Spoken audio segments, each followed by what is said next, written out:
మన ప్రభువును రక్షకుడైన యేసుక్రీస్తు పరిశుద్ధ నామమున దేవుని సంగమ ప్రియమైన బిడ్డలారా, మన ఉదయకాల సమయం దేవుని వాక్యం ధ్యానించడానికి ముందుగా ప్రార్థన చేసుకుందాం. ప్రార్థన. కృపగల తండ్రి, దయగల యేసయ్య, నీ బంగారు పాదాలకు లెక్కలేని వందనాలు, స్తుతులు, స్తోత్రములు. గతించిన రాత్రి అంతా నీ రెక్కల చాటును కాచి కాపాడి సంరక్షించిన దేవ, మన ఉదయకాల సమయం సజ్జలెక్కన చేరి ప్రార్థించనగా వాక్యమైనదిగా వాక్యం అన్నతో మాతో మాట్లాడి మీరే మహిమ ఘనత ప్రభావాలు పొందమని యేసునామమున నడిచిన తండ్రి, ఆమేన్. ప్రియదేవుని సంగమ ప్రియదేవుని బిడ్డలు నిర్ధంగా ఏర్పాటు చేయదని వాక్య భాగము ఆది కాండము 7వ అధ్యాయము 6 నుంచి 14 వచనాలు ధ్యానం చేసుకుందాం. ఆది కాండము 7వ అధ్యాయము 6 నుంచి 14 వచనములు ఈ విధంగా రాయబడినవి. ఆ జల ప్రవాహము భూమి మీదకి వచ్చినప్పుడు నోవాహు 600 ఏండ్లవాడు. అప్పుడు నోవాహును అతనితో కూడా అతని కుమారులను, అతని భార్యయు, అతని కోడండ్రును ఆ ప్రవాహ జలములను తప్పించుకున్నటకై ఆ వాడలో ప్రవేశించిరి. ప్రియదేవుని సంగమ ప్రియదేవుని బిడ్డలారా, దేవుడైన యెహోవా సెలవిచ్చిన మాట చొప్పున తాను నిర్మాణము చేసిన ఆ యొక్క ఓడనందు తనను, తన బిడ్డలను, తన భార్యయు ప్రవేశించిరి. దేవుడు భూమి మీద మరి ఏదైతే జలప్రలయాన్ని రప్పించని ఉన్నారో, మనుషులందరి చేత పాపము చేత మరి భూమి బహు భయంకరమైన పరిస్థితిలో మనుషులు ఉన్నప్పుడు ఈ పరిస్థితుల నుంచి దేవుడు నీతిని కోరి ఆనాటి జనాంగంను, ప్రజలను, సమస్తమును నిర్మూలించాడు. అయితే నోవాహు తన కుటుంబము దేవుని యందు నీతిమంతులుగా తీర్చబడడం ద్వారా వీరిని బట్టి దేవుడు మరి సమస్తాన్ని ఆశీర్వదిస్తూ దీవిస్తూ కలిగి ఉన్న వాటన్నిటినీ ఆ వాడలో ప్రవేశింపజేశాడు. కాబట్టి ఇక్కడ వాక్యం సెలవిస్తుంది, ఆ జల ప్రవాహము భూమి మీదకి వచ్చినప్పుడు నోవాహు 600 ఏండ్లవాడు. ఈ జల ప్రవాహం వచ్చినప్పటికీ నోవాహు యొక్క వయసు 600 ఏండ్లు. అంటే ఈ 600 ఏండ్ల వయసులో ఉన్న యొక్క నోవాహు మరి దేవుడు తనకి చూపించిన దాన్ని తాను సిద్ధపరిచి, ఆ సిద్ధపరిచిన దాని యందు తనను, తన కుటుంబమును, దేవుడు కలుగు చేసిన సమస్తమైన వాటిని అందు ప్రవేశింపజేశాడు. వాక్యం సెలవిస్తుంది, అప్పుడు నోవాహును అతనితో కూడా అతని కుమారులను, అతని భార్యయు, అతని కోడండ్రును ఆ ప్రవాహ జలములను తప్పించుకుంటకై ఆ వాడలో ప్రవేశించారు. అంటే తమను తాము రక్షించుకోవడం వారి వల్ల కాదు కాబట్టి దేవుడు ఏదైతే సిద్ధపరిచాడో ఆ సిద్ధపరిచిన దాని యందు వారు ప్రవేశించి అందు వారు నివసించారు. కాబట్టి ఇక్కడ వాక్యం సెలవిస్తుంది, దేవుడు నోవాహునకు ఆజ్ఞాపించిన ప్రకారము పవిత్ర జంతువులలో, అపవిత్ర జంతువులలో, పక్షులలో, నేలను ప్రాగు వాటన్నిటిలోనూ మగదియు ఆడదియు జతలు జతలుగా వాడలో నోవాహు నద్దకు చేరెను. తను, తన భార్య, బిడ్డలు, కోడళ్ళు ఎలాగైతే ఆ ఓడలో ప్రవేశించారో అదే రీతిగా మరి చేయబడే యొక్క ఓడందు మరి జంతువులు, రాకేవి సమస్తము, అవి మంచివి, చెడ్డవి, మేలైనవి, కీడైనవి, ఇవన్నీ కూడా దేవుడు కాపాడాడు. కాపాడి వాటన్నిటినీ కూడా సంరక్షిస్తున్నారు. ఎలాగా? మగదిగా, ఆడదిగా, జతలు జతలుగా వాటి సంతానోత్పత్తి మరలా తిరిగి కలిగేలాగా. కాబట్టి దేవుని యొక్క ప్రణాళికలో, దేవుని యొక్క ఉద్దేశంలో మనము ఉన్నతమైన స్థితి కలిగి ఉన్నామనే విషయాన్ని ప్రభు ఇక్కడ గుర్తు చేస్తూ ఆయన వాక్యం ద్వారా చెప్తున్న మాట, 7 దినములైన తరువాత ఆ ప్రవాహ జలములు భూమి మీదకి వచ్చెను. అంటే నోవాహు, తన భార్య, కుమారులు, కోడళ్ళు, అటు తర్వాత ఆ భూమి మీద ఉన్న సమస్త జీవరాశులు అందులో ప్రవేశించిన తర్వాత ఈ 700 అంటే దేవుడు మాట చెప్తున్నాడు, ఏదైతే దేవుడు సెలవిచ్చాడో ఆ సెలవిచ్చిన ప్రకారం నోవాహు ఓడను సిద్ధపరిచాడు.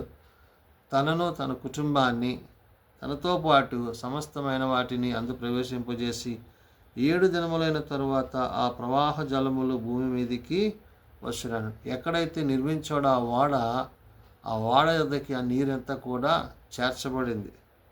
నోవాహు వయస్సు యొక్క 600 సంవత్సరము 2వ నెల 17వ దినమున మహాగాధ జలములో ఓటలన్నీయు ఆ దినమందే విడవబడెను. ఆకాశపు తూములు విప్పబడెను. 40 పగండ్లను 40 రాత్రులను ప్రచండ వర్షము భూమి మీద కురిసెను. ఎప్పుడైతే ఈ జంతువులు సమస్తం అందులో ప్రవేశించాయో, నోవాహు కుటుంబం అందులో ప్రవేశించిందో, సమస్తాన్ని సిద్ధపరచుకున్నారో, అప్పుడు ఈ జలప్రవాహం రావడము తద్వారా ప్రజలందరూ కూడా సమస్తము నాశనం చేయబడింది. కాబట్టి ఇక్కడ వాక్యం సెలవిస్తుంది, నోవాహు వయస్సు యొక్క 600 సంవత్సరము 2వ నెల 17వ దినము అంట. అంటే దేవుడు తాను బ్రతుకు దినాలను అక్కడ లెక్కిస్తున్నాడు. అతడు సిద్ధపరిచిన ఆ యొక్క దినాలను గుర్తు చేస్తున్నాడు. తద్వారా తన కుటుంబానికి రావాల్సిన ఆశీర్వాదాలను గురించి తెలియజేస్తూ అంటున్నాడు, 600 సంవత్సరములు 2వ నెల 17వ దినమున మహాగాధ జలములో ఓటలన్నీ ఆ దినమందే విడబడెను అంటాడు. అంటే ఆ వచ్చిన ప్రచండమైన ఆ యొక్క నీటి నిండి మరి ఆ ఓడ పైకి లేపబడ్డము, అందులో వీళ్ళందరూ క్షేమముగా సురక్షితంగా ఉండడం జరిగింది. కాబట్టి వాక్యం సెలవిస్తున్నట్లు ఆకాశపు తూములు విప్పబడెను అన్నది. అంటే దేవుడు ఏదైతే సెలవిచ్చాడో ఆ సెలవిచ్చినట్లుగా సమస్తము ఈ భూమి మీద ఉన్నదంతా కూడా మరి ఆ జల ప్రవాహమునకు పూర్తిగా నాశనమైనట్టుగా వాక్యము సెలవిస్తుంది. 40 పగళ్ళు 40 రాత్రులు ప్రచండ వర్షములు భూమి మీదకి కురిసినవాడు. ఈ ప్రచండమైన వర్షం, ఎడతెరిపి లేని వర్షం, ఆ భయంకరమైన పరిస్థితుల నుంచి దేవుడు వారిని అందరినీ క్షేమంగా మరి సంరక్షించిన విషయాన్ని పరిశుద్ధాత్మ దేవుడు చెప్తుంటున్నాడు. ఆ దినమందే నోవాహు కుమారులను షేము, హాము, యాపేతును మరి నోవాహు భార్యయు వారితో కూడా అతని 3 కోడళ్లను ఆ ఓడలో ప్రవేశించిరి అన్నాడు. అంటే దేవుని కార్యాలలో, దేవుని ఉద్దేశాలలో వారు ఎంతగానో దేవుని యందు నమ్మిక కలిగి, భయము కలిగి, భక్తి కలిగి పని జరిగించారో ఆ పనికి తగినట్లుగా వారు ప్రతిఫలాన్ని రక్షణ రూపంగా వారికి కలిగి ఉన్నారని పరిశుద్ధాత్మ దేవుడు గుర్తు చేస్తున్నాడు. కాబట్టి వాక్యము సెలవిస్తున్నట్లుగా వీరే కాదు, ఆయా జాతుల ప్రకారము ప్రతి మృగమును, ఆయా జాతుల ప్రకారము ప్రతి పశువును, ఆయా జాతుల ప్రకారము నేల మీద ప్రాకు ప్రతి పురుగును, ఆయా జాతుల ప్రకారము ప్రతి పక్షియు, నానా విధములైన రెక్కలు గల ప్రతి పిట్టయు ప్రవేశించాను, జీవాత్మ గలది అంటాడు. అంటే దేవుడు ఏదైతే కలుగు చేశాడో ఆ కలుగు చేసినవన్నీ కూడా సజీవముగా జతలుగా అందులో ప్రవేశించడం అనేది జరిగింది. కాబట్టి ఆయన ప్రణాళిక, ఆయన ఉద్దేశము, ఆయన ఆలోచన, ఆయన చేయని ఉద్దేశించినది ఏమైనదంటే మనము ఆయన యందు విశ్వాసం ఉంచినప్పుడు.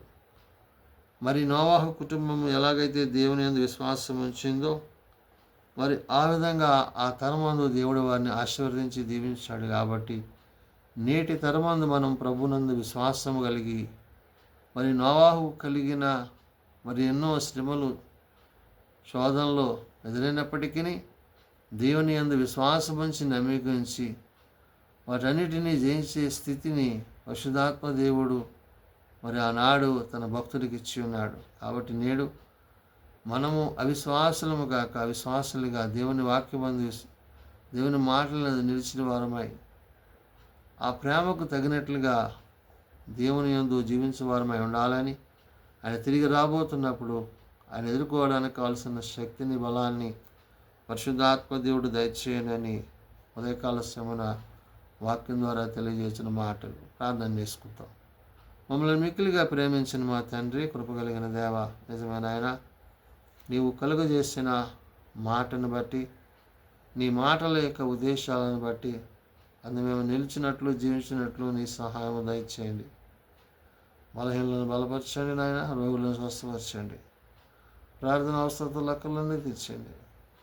నీ రెక్కల చాటును బలపరచు నాయన. ఇదిగో నాయన, మరి ఎవరైతే ఇంకా నేను ఎరుగక తెలియక తమ హృదయాలను కఠినపరుచుకుంటున్నారు, అటు వారికి మారు మనసు, పాప క్షమాపణ దయచేయండి. విశ్వాసంలో కొనసాగుటకు కావలసిన నిరీక్షణను బిడ్డలకు దయచేస్తూ నీ యందు విశ్వాసంలో జీవించే ధన్యత, యోగ్యత మాకు దయచేయండి. ప్రత్యేకించిన ఆయన ఎవరైతే ఇంకా నేను ఎరుగక తెలియక తమ హృదయాలు కఠినపరుచుకుంటున్నారు, అటు వారికి మారు మనస్సును అనుగ్రహించి మీ రక్షణ వస్త్రాలు వారికి ధరింపజేసి మీ నీతిని అనుసరించినట్లు వారికి నీ కృపతో నింపమని, దినదీవెలతో నింపమని యేసునామం అడుగుచున్నాం తండ్రి, ఆమేన్. పరలోకమందున్న మా తండ్రి, నీ నామం పరిశుద్ధపరచబడుగాక, నీ రాజ్యం వచ్చుగాక, నీ చిత్తం పరలోకమందు నెరవేర్చినట్లు భూమి మీద నెరవేరుగాక. మా అనేది నాణ్యుడు మాకు దయచేయము. మా ఇళ్ళ ప్రార్థన చేసిన వారిని మేము క్షమించిన ప్రకారం మా ప్రార్థనను క్షమించము. శోధనలో తేకాదశం తప్పించము. రాజ్యము, శక్తి, మహిమ నిరంతరము నీవే అన్నావు తండ్రి, ఆమేన్. మన పరమ తండ్రి దేవుని ప్రేమ, ప్రభువైన యేసుక్రీస్తు కృప, ఆదరణకర్త అయిన పరిశుద్ధాత్మ సహాయము సదా తోడేయండి, సంరక్షించునుగాక. ఆమేన్.